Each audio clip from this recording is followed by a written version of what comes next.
Bom, no primeiro desafio, o Wagner Mancini passou. Agora o segundo é contra o atual campeão brasileiro. Equipe com um histórico recente bem complicado para o Timão. O Jonas Campos explica tudo pra gente. 26 de setembro de 2018, Copa do Brasil, semifinal Corinthians e Flamengo. Partida que, além de ter colocado o Timão na final da competição, marcou a última vitória alvinegra na arena sobre o rubro-negro carioca. São quase 2 anos já, hein? Depois desse jogo, aliás, em outubro do mesmo ano, na mesma arena pelo Brasileirão, o Mengão meteu 3-0 para cima do Coringão, pior derrota alvinegra em Itaquera. No ano passado foram 2 jogos na casa corintiana. Vitória do Flamengo por 1-0 pelas oitavas de final da Copa do Brasil e empate por 1-1 no Campeonato Brasileiro. Mesmo assim, nos 7 jogos que a agora chamada Neoquímica Arena já recebeu entre os gigantes Corinthians e Flamengo, foram 3 vitórias do Timão, 2 do Mengão e 2 empates. 2 clubes de massa em momentos opostos. Os cariocas, que em 2019 ganharam praticamente tudo que disputaram, estão brigando lá em cima, os paulistas lá embaixo. É um jogo de gigantes, né? O Flamengo vem aí há cerca de um ano e meio, com uma excelente equipe, jogando muito bem, um futebol altamente ofensivo, mas é um duelo de gigantes, né? O Corinthians, nesses momentos, ele tende a crescer. É um jogo duríssimo, embora seja na nossa arena, mas é um jogo duríssimo para até medir em que estágio nós estamos no campeonato. E olha, vale lembrar que no ano passado a equipe rubro-negra ajudou a tumultuar a vida do Corinthians. O placar de 4-1 naquele verdadeiro show no Maracanã acabou com a demissão do então técnico Fábio Carille. Se serve de consolo, esse risco recém-chegado Wagner Mancini acho que não corre não. Pode ficar tranquilo, professor. Obrigado, Jonas. De nada, Mancini. Domingão promete. Afinal, mesmo sem público, Corinthians e Flamengo sempre será o clássico das multidões. Jogo importante demais. Então vamos com o Jonas Campos, direto do Parque São Jorge. Hoje teve entrevista coletiva do Fagner e ele tocou em assuntos bem polêmicos, né, Jonas? Boa noite.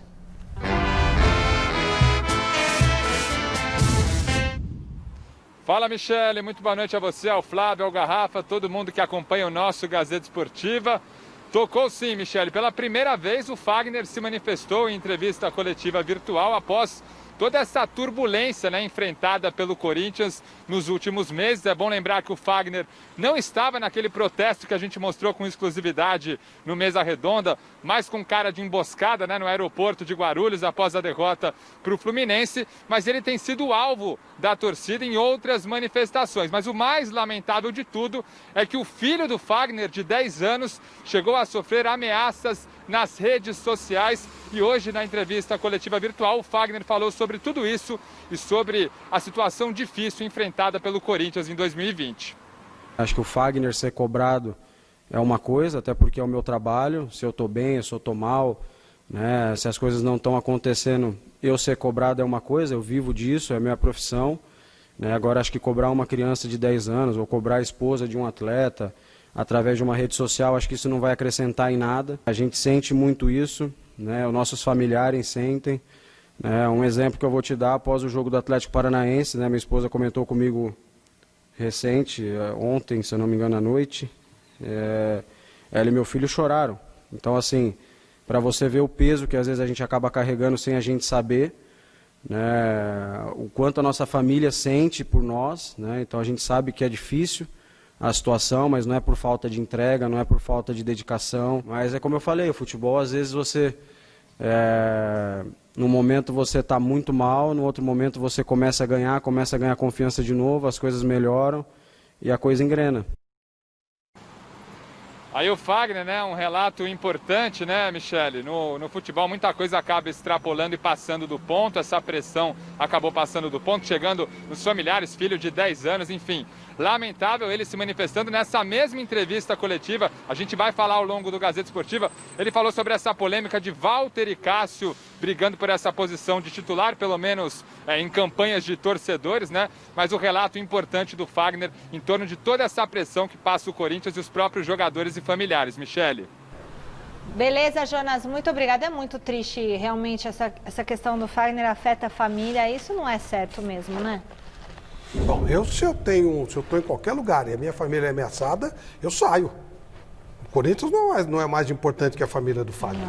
Não pro Fagner, entendeu? Que isso, tá louco? Família é muito mais importante. Quando alguém ameaça... É claro que você, eu sempre falo, a rede social, você tá falando com qualquer coisa e você tem que ter certos cuidados com as quaisquer coisas que você está falando e até onde você pode levar isso. Mas realmente, eu colocaria minha família muito à frente de qualquer situação. O time do Corinthians, ele é ruim, é diferente. Não é o caso do Fagner, por exemplo. O time é ruim. O time é o elenco, Flávio? Eu acho que o elenco dá pra gente questionar. Time, você consegue montar um bom time do Corinthians? Um time regular para bom? Até do Goiás, que é o último colocado. Né? Mas não dá. O time o jogo de quarta-feira, a única coisa que ficou claro é o seguinte, mudou a energia. Porque, olha, vou falar uma coisa pra vocês. Que largura. Que coisa impressionante. Quando ele ganhou de 1-0, com 1 a menos, o Walter pegando até a alma e com gol do Everaldo. Quer dizer, um negócio de maluco. O Corinthians foi mais do... Foi exatamente Corinthians, né? Na quarta-feira foi exatamente Corinthians. Não é isso aí, não. Eu vi cada Corinthians. Isso aí não é Corinthians, não. Foi exatamente o que é o Corinthians. Foi exatamente o que é o Corinthians no sentido de buscar, de brigar essa vitória até o final e ela veio dessa forma. Tecnicamente não aconteceu absolutamente nada, não houve nenhuma evolução, não dá pra já cobrar isso do Mancini, mas esse aspecto emocional foi muito importante, mas muito importante, além dos 3 pontos que tirou o Corinthians da zona de rebaixamento. Precisa mais do que emoção muito mais do Flamengo, hein? Mesmo que o Flamengo venha com o time C, não dá para comparar. Ô, Jonas, me fala uma coisa aqui, ó. Nosso telespectador, Dr. Luiz Paisani, está perguntando que história é essa que tá o Fábio Santos voltando pro Corinthians? É isso? Conta pra gente.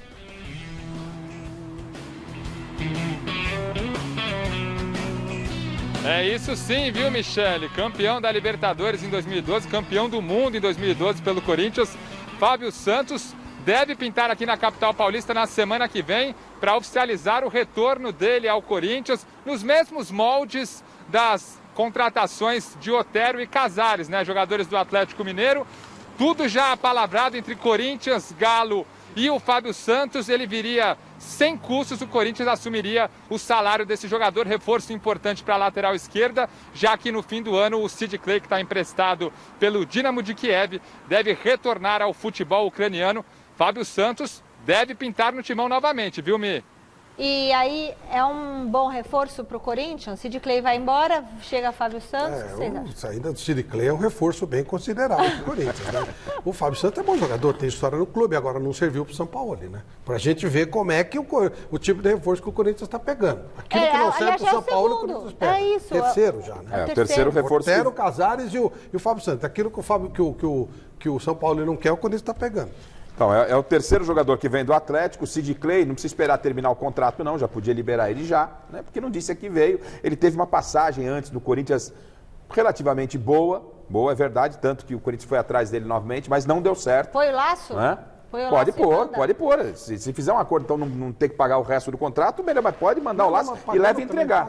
Até pagando, porque não disse que veio, né? E aí o Fábio Santos vem, por isso tem sérios problemas, tem que acertar o seu miolo de zaga, na lateral não tem um jogador, e de repente o Fábio Santos pode dar uma força aí, porque o Corinthians está precisando mesmo. Jonas Campos chegando agora, novamente ao vivo do Parque São Jorge.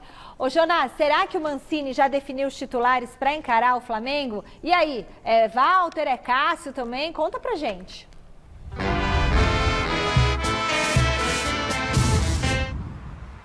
Que pergunta difícil, hein, Michele? Essa é a polêmica do momento. Mas olha, para esse duelo de domingo, 4 da tarde, na Neoquímica Arena contra o Flamengo, o Mancini vai ter os retornos aí do Cantillo e do Otero, né, que serviam as seleções colombiana e venezuelana, respectivamente. Tem também o Cássio de volta de suspensão, né?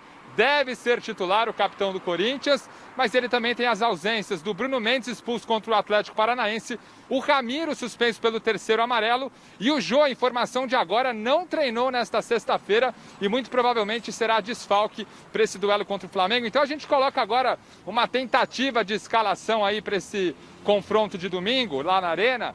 Com o Cássio no gol, a tendência é que o capitão corintiano volte à meta, apesar da grande atuação do Walter. Fagner na direita, Marlon, Gil e Lucas Piton. Meio campo com o Xavier, Léo Natel pelo lado direito, Ederson, Cantilho, Otero ou Matheus Vital.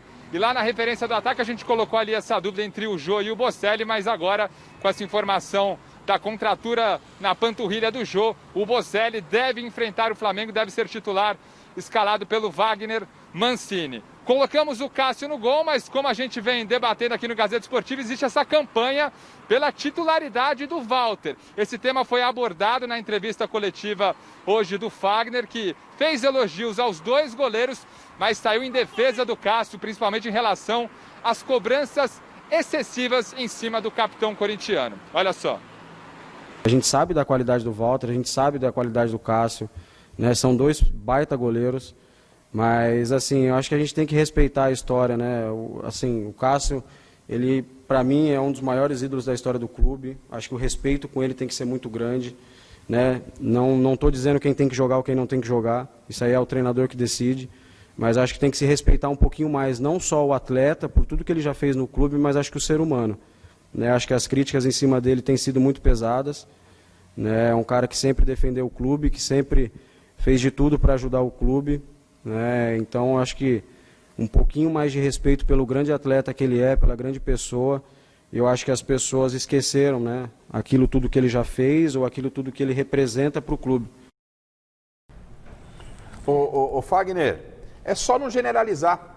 Se assistiu o Gazeta Esportiva, aqui ninguém vai descer o pau no Cássio, pelo menos eu acredito que o Flávio também tem a opinião dele. Mas mesmo assim, né? Mas assim, de modo geral, não é questão. Ele tem que esquecer um pouco o negócio de rede social, tem que se blindar um pouco disso. Eu falo sempre, não é? Mas você tem que blindar um pouco. Gente, vamos seguir aqui. Outra coisa, o Corinthians está mal, não é o Cássio que está mal. Gente, tirar o Cássio porque o Walter fez milagre e o Walter é um bom goleiro no jogo contra o Atlético Goianiense, seria uma das maiores injustiças. Vai tirar o Cássio por causa de quê? Então você tem que tirar o time inteiro do Corinthians. Atlético Paranaense. Né? O Atlético Paranaense. O Corinthians estava mal. O Corinthians está mal. Não é o Cássio. Mas então, o Cássio não vem falhando? Mas como o time inteiro está falhando, Michele. Mas aí se tem alguém que não está falhando, está indo super bem? Mas como o super bem entrou numa situação pontual, não é? Ainda na posição de goleiro, Michele. Será que se fosse o Cássio não ia ter tomado uns 3 gols ali naquele? Não. Vou dizer uma coisa pra vocês. Não mexe com... Eu acho assim, ó. Nesse momento, com o Flamengo, eu entendo. joga com o Flamengo, então volta e fala assim, Cássio, joga você, pô. O mestre colocaria o Walter, viu? O mestre colocaria o Walter. Entendeu? Os dois conversando, não, melhor jogar você, você tá bem. Não, joga você tem história. Vai vir um bombardeio, vai vir um bombardeio. Então. Né? Vai vir um bombardeio. Seja qual decisão ele tomar, um quer que o outro jogue. Você imagina, o Mancini chega assim e fala, ó, Cássio vai ficar no banco? O que o Cássio fez para ir pro banco? Ele foi expulso. Agora, você viu a escalação? Não, mas se ele sem citar nomes, porque por respeito até que o Wagner, a família e tal. É bom esse time do clube. Lógico. Não, esse 3 ou 4 ali então, de matar, né? É isso aí, é. Dá, falei, o elenco é muito sofrido. Os desfalques do Corinthians, Bruno Mendes e Ramiro. Pelo amor de Deus, né, gente?